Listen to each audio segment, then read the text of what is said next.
जैसे वक्त गुजरता गया, उन्होंने उससे जो है एक राष्ट्रीय दृष्टि देने की, एक राष्ट्रीय नजरिया देने की कोशिश की और इसलिए उन्होंने जो है हिंदुत्व को अपनाया। लोग अक्सर कई बार ऐसा मानते हैं कि जो दो अंतर विरोधों को साथ में लेकर चल रहे थे बाल ठाकरे, दो नावों की सवारी कर रहे थे, एक तरफ क्षेत्रवाद था, दूसरी तरफ राष्ट्रवाद था। पर इस तरह का अंतर विरोध है, ये ठाकरे ने खुद कभी नहीं माना। ठाकरे का मानना था कि क्षेत्रवाद हो और राष्ट्रवाद जो है एक दूसरे के विरोधी नहीं है, बल्कि एक दूसरे के पूरक है और इसी के आधार पर जो है वो हमेशा अपनी राजनीति चलाते हैं। बहुत सारे आपसे क्षेत्रीय पार्टियां देखी होंगी तो केवल क्षेत्रीय मुद्दे उठाती, तो कभी राष्ट्रीय मुद्दों पर अपना नजरिया साफ करती ही नहीं।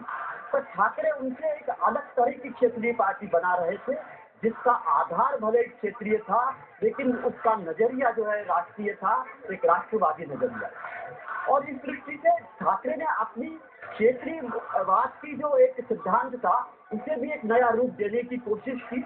वो इस बात से जरूर आतंकित थे कि जो बाहरी लोग आ रहे हैं, इनसे जो है मराठी मानुष जो है अपने ही घर में, अपने ही राज्य में वो जो है अल्पसंख्यक हो जाएगा, इससे वो बहुत डरे हुए थे और इसके खिलाफ वो लगातार आवाज भी उठाते रहे। पर उनका ये विरोध कभी इस सीमा तक नहीं गया कि वो दूसरों को बिल्कुल दरकिनार कर दे।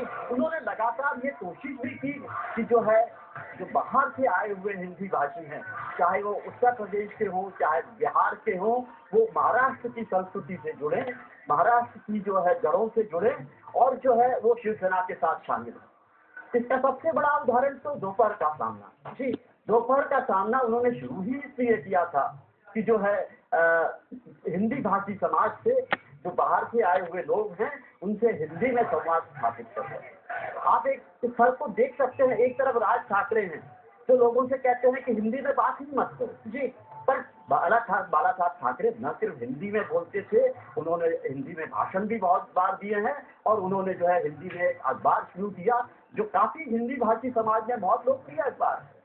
तो ये एक चीज बतलाती है कि जो है उनकी दृष्टि, उनका आधार भले ही क्षेत्रीय रहा हो, वो क्षेत्रीय हितों के लिए लड़ रहे थे, पर उन्होंने कभी राष्ट्रीय हितों को या राष्ट्रीय परिदृश्यों को अपनी आत्मा से ओझल नहीं। दोनों ने कहीं ना कहीं तालमेल बनाने की कोशिश की और राज ठाकरे जो बाला साहब के ही छाया से बाहर निकलकर जिन्होंने अपनी एक अलग पहचान बनाने की कोशिश की, उन दोनों के बीच के फर्क को भी रेखांकित करती है ये बात। और आपको बता दें, अंदाजा ही लगाया जा रहा है कि बाला साहब ठाकरे के अंतिम दर्शन के लिए करीब 10 लाख से भी ज्यादा लोग पहुंच सकते हैं। छोटे से ब्रेक के लिए हम यहाँ पर रुक रहे हैं, लेकिन ब्रेक पर जाने से आपको ये बता दें कि बाला साहब का ये आखिरी सफर वी नेटवर्क पर ये सबसे बड़ा कवरेज लगातार जारी है। आप देखते रहिए जी।